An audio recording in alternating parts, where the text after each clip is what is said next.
Welcome, here I've got VIVO Y11s and I'm gonna show you how to turn on and off the camera leveler at this device.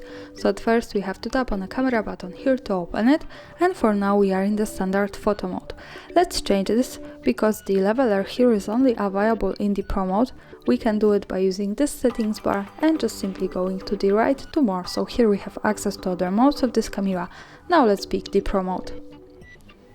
And here we are, don't be scared about this mode.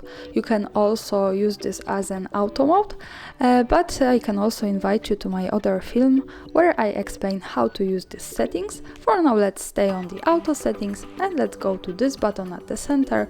By tapping on this, we can turn on the camera leveler and another tap to turn it off. For now let me keep this turned on. As you can see, it shows us this line, and this is useful, for example, when we want to keep our photographic topic straight at the picture. As you can see, this is how it works here.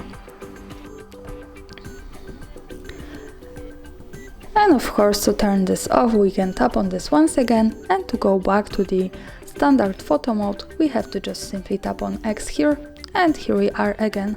And that's all. Thanks for watching, subscribe our channel and leave the thumbs up.